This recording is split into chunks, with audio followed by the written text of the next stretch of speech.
Matthew, enlighten us. Why do you think you have the maturity to make a decision of this magnitude about your health? Wasn't it your own bad judgment that put you in this wheelchair in the first place?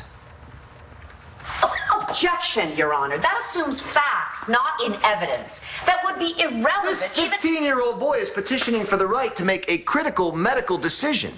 His judgment, or lack thereof, is at the very center of this case. Establish a foundation. Thank you, Your Honor. Matthew, the night of the accident, after you left the dance, exactly what did you do? I got a ride from my friend, Cole Thornhart. We got into an accident and I was thrown from the car. Well, how could that have happened if you were wearing your seatbelt?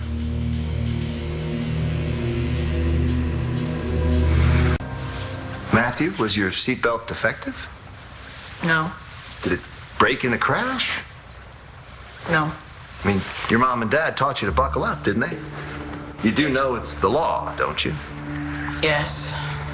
So then, how were you thrown from the car? I wasn't wearing my seatbelt.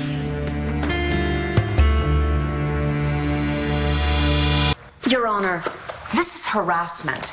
Matthew is in no way responsible for the accident that paralyzed him. Again, this speaks to his judgment and maturity.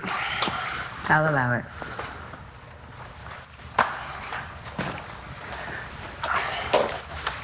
Matthew, why weren't you wearing your seatbelt? I wasn't thinking. Why not? There was this thing at the dance. A thing. I don't know, like a joke. These kids were making fun of me. I had to get out of there fast. So you ran out of that dance, jumped in the first car you saw, and then just didn't buckle your seatbelt. No, it didn't happen like that. Would you call that sound judgment? Would you say it was a mature decision? Matthew's not the one who made the big mistake here. It's his parents. The people who put Matthew in that wheelchair are Becca and her boy Justin. They did the meanest thing I've ever seen on school grounds, and they never paid 1 minute for it. You have been warned, miss. Sit down, Destiny. This isn't helping. All right, Matthew, so you were upset about Becca and her boy Justin, and you forgot to buckle up. Yeah, But that wasn't the worst of it. You knew Cole Thornhart was using drugs, didn't you? kind of. A fact you never bothered to share with your parents, right? I didn't know how bad it You know what got. grown-ups do when they think someone has a drug problem? I guess it They depends. get that person help. Your Honor, he's testifying. I'm allowing this line of inquiry, but ask questions. Again, thank you, Your Honor. Matthew, did you know Cole was high that night? Not at first. Did he say anything that might have given you a clue? No, he just wanted me to get out of the car. Okay, so let me get this straight. The drug user that you'd chosen to drive you home tried to get you out of the car, but yet you insisted on riding anyway. Look, I just wanted to get home. You would have done anything to get out of that dance, huh? Just like you'd do anything to walk again. What do you think that says about your judgment? Okay, Matthew? I'm sorry. I made a mistake. Everyone makes mistakes. Why don't you ask my parents? About you, they did something that they regret. We're talking about your judgment, Matthew. Once you realized or even suspected that Cole was in an altered state, you didn't try to get out of the car. You didn't ask him to pull over and let you out. No, I just... You didn't even put on your seatbelt when you knew he was high. No, I made a bad mistake. Actually, you made several that night, Matthew. You could have stopped this chain of events at any point. Objection. But every time you made a bad choice that in the end put you in this wheelchair. Now, the next decision you make could put you in the ground. Objection, Your Honor. That is outrageous. No further questions.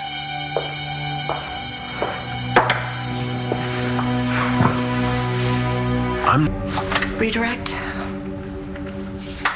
So, Matthew, you know you made some mistakes on the night of the accident, correct? Yes. You made some impulsive decisions that, as you have already explained to us, you know cost you dearly. Yes. Okay. How has that changed you? I don't do anything without thinking now. I can't. You really consider your decisions carefully now.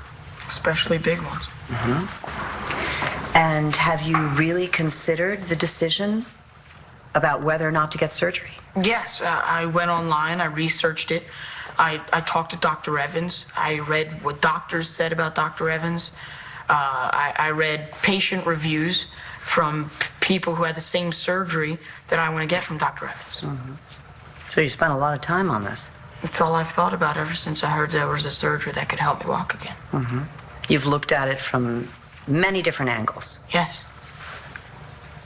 No further questions, Your Honor.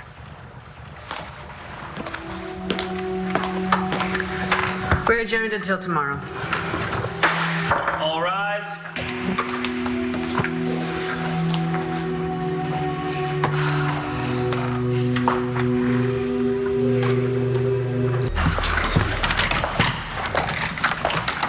I thought we had an understanding. We do. You want to win. No, you can't go tearing Matthew to pieces like that. Nora, what would you rather see? A little discomfort on the witness stand or your son in a coffin? No, don't do that to her. I want my son whole, but I want him happy too. It's just too bad he doesn't feel the same way about you. You heard the swipe he took at you guys about your big secret lapse in judgment. We heard. So clearly he and Tay aren't above playing dirty. Hey, Matthew, listen, you did great. On redirect, you were wonderful. The judge will definitely see the difference between that night and now. He's definitely getting that surgery, isn't he? I have every reason to hope. Thanks, the two of you. Sure.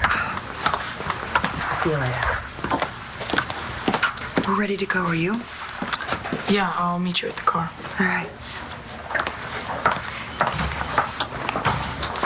You guys fight it out in there, and then you guys get in the same car and go home together? Yeah, I know, right? It's been fun so far, but I'm glad I have a big house. I can't wait to get home. Your boy was rolling pretty close to the edge there. We'll still beat you. If he even so much as hints at the idea that Bo and Nora are hiding something again, Then what? did you read that piece of paper I gave you? You mean this one? Yeah.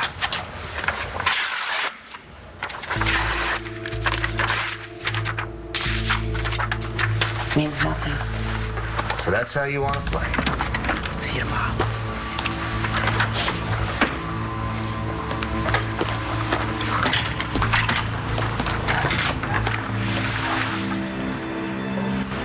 Matthew, wait just a minute. I think we need to talk about what you said in court today. Which part? What you said about your mom and me. Well, I didn't tell them about you and Mom making out before our wedding. It wasn't making out.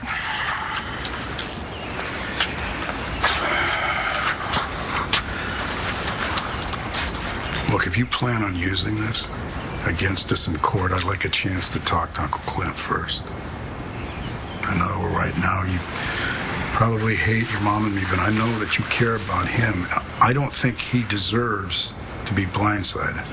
Don't you think? A lot of people don't deserve what happens to them.